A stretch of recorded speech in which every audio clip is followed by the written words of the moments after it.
हमने कक्षा 12 हिंदी में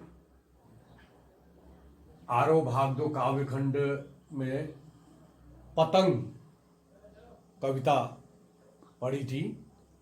उसके कवि हैं आलोक धनवा और मैं डॉक्टर निर्मल कुमार पंत। आज जो ये कविता हमने पढ़ी, इस पे जो महत्वपूर्ण प्रश्न हैं उनके उत्तर कैसे दिए जा सकते हैं, क्योंकि एक सामान्य उत्तर देने में और उसके जो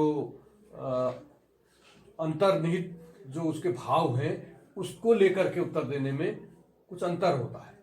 तो आज हम ये कविता जो पतंग कविता है उसका उत्तर देते हैं। पतंग कविता हमने पढ़ी थी, इसमें पतंग उड़ाते हुए बच्चे और शरद ऋतु के आने का दृश्य और बच्चों की दुनिया कैसी है, कैसे वो पतंग उड़ा रहे हैं, उसका क्या संबंध है कवि की कल्पना से और बच्चों की कल्पना शक्ति से, कैसे उसको जोड़ा है, एक प्रतीकात्मक शैली में लिखी गई है। तो पाठ के प्रश्न हम पहला प्रश्न देखें।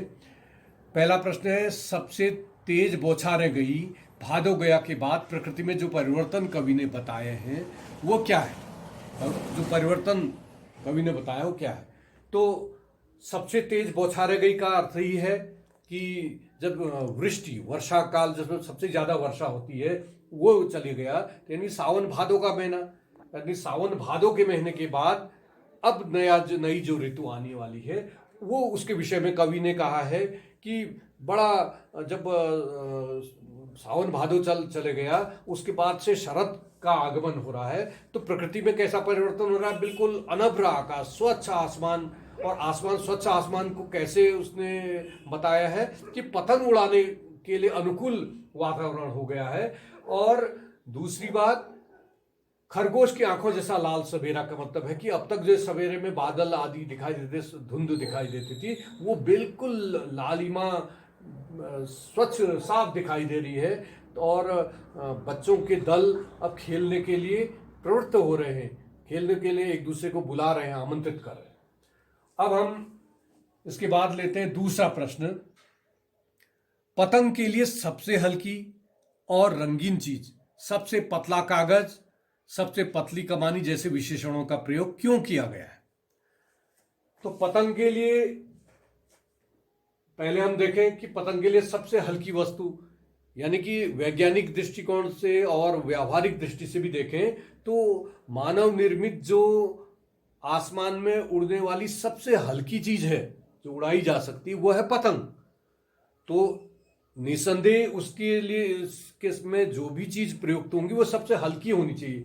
तो उसका कागज, उसकी जो सबसे जो रंगीन चीज जो हम आसमान में उड़ाते हैं वो उसमें सबसे हल्की चीज में पतंग ही है। उसका कागज बहुत हल्का, सबसे पतला कागज, और कमानी जो बांस की जो उसमें कमानी लगाई जाती है वो बहुत हल्की, सबसे हल्की, जितना कम से कम उसको भार दिया जा सके ऐसा बनाया जाता है। तो ये तो वैज्ञानिक तथ्य भी है, व्यावहारिक बात भी है। और सबसे हल्की वस्तु जो हमारे दृष्टि में आती है और बच्चों की कल्पना, जो बच्चे कुछ आसमान में उड़ने की या उड़ाने की कल्पना करते हैं, उसमें सबसे हल्की वस्तु पतंग ही दृष्टिगोचर होती है। तो इसके बाद हम अगला प्रश्न देखते हैं। कविता के अनुसार बच्चों का कपास के साथ क्या संबंध हो सकता है? कविता के अनुसार बच्चों का कपास के साथ क्या संबंध हो सकता है? अब देखिए, कपास भी प्रतीकात्मक वस्तु है, और उस किसका प्रतीक दिया है? बच्चों के साथ, बच्चों का प्रतीक है। बच्चों का जो हल्कापन है, उनके कम भार वाले बच्चे हैं, उनके साथ तुलना किया। दूसरी बात, दूसरा प्रसंग जो है बच्चों के साथ जुड़ा हुआ उसका, वो कल्पना, जो उनकी कल्पना की उड़ान है। तो दोनों को हम देखते हैं कि बच्चों के साथ कपास का संबंध, कपास हल्की वस्तु है और उसके फाहे अगर हम यूं फैला दें तो आसमान में उड़ने लगते। वैसे ही बच्चे बल्कि बहुत हल्के शरीर वाले हैं और आसमान में हवा के वेग से बात करते हैं, हवा से बातें करते हैं, उड़ते हैं, जैसे हैं वो उछलते हैं, जैसे कि भारहीनता हो उनमें।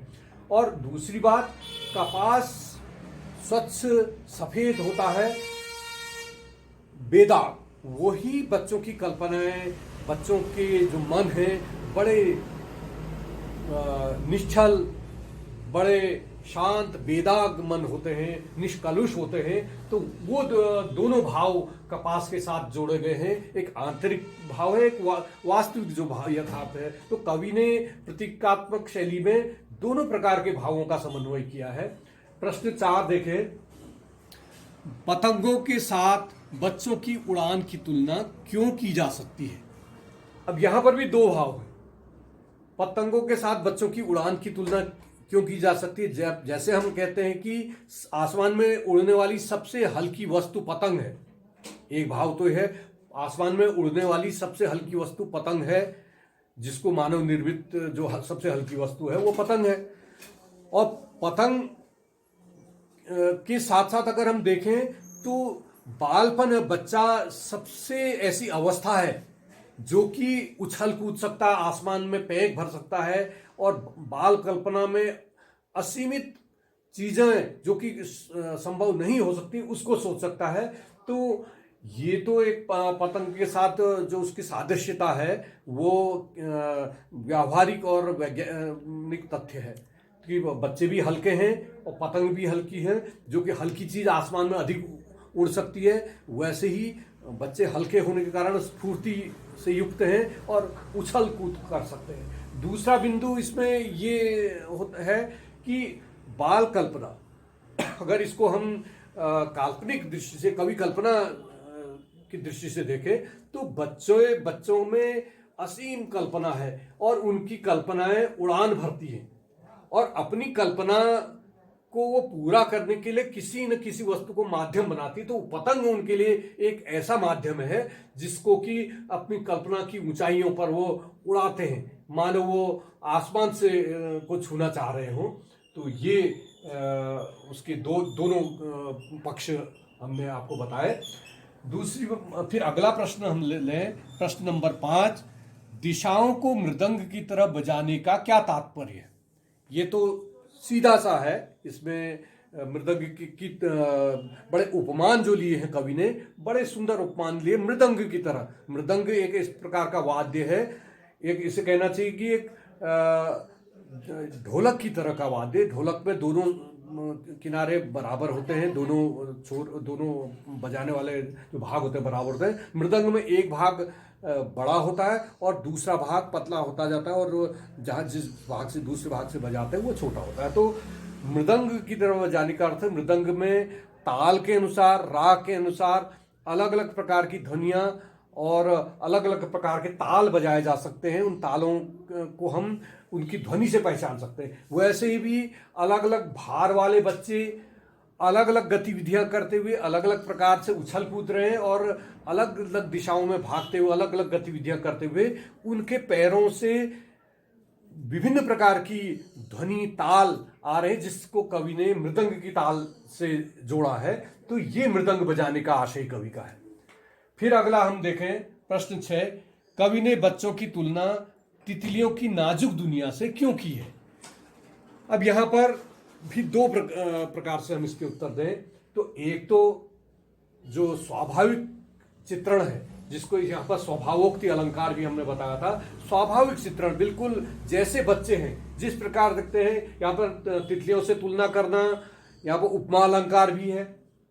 और यहाँ पर तितलियों की नाजुक दुनिया से तुलना, तितलियां बहुत हल्की होती हैं, पेड़ों पर बैठती, कब बैठ के उस पेड़ का फूल तक नहीं हिलता है तो उड़ती हैं, दूसरे स्थान पर चली जाती हैं और अस्थिर रहती, चंचल, वो चलती रहती हैं, उड़ती रहती हैं। वैसे ही बच्चे भी चंचल होते हैं, एक स्थान पर स्थिर नहीं रहते हैं, उछल कूद करते हुए इस स्थान से एक छत से दूसरे छत में कूदते हुए बिल्कुल निश्चिंत होते हो, क्योंकि गिरने का भी भय उनको नहीं होता। ऐसे वो नाजुक से बच्चे वो उछल कूद कर रहे हैं। और दूसरी बात, और रंग बिरंगे कपड़े पहने हैं उन्होंने, तो वो तितलियों से उनकी सादृश्यता, तितलियों का उपमान दिया जाना भी समीचीन प्रतीत होता है। और दूसरी बात, तितलियों की तरह उनकी भी एक, जैसे तितलियों का फूलों का संसार है, वैसे भी उनकी कल्पना का संसार बड़ा रंग बिरंगा है, जिसमें कई किस्म के स्वप्न वो सजोते हैं, कई किस्म के स्वप्न वो देखते हैं और उनको साकार करने के लिए चंचल होते हैं। तो इस प्रकार हमने ये प्रश्न लिए, तो कविता को का गूढ़ अध्ययन करके जो ये प्रश्न बने, तो इस प्रकार से बच्चे प्रश्नों का उत्तर दें।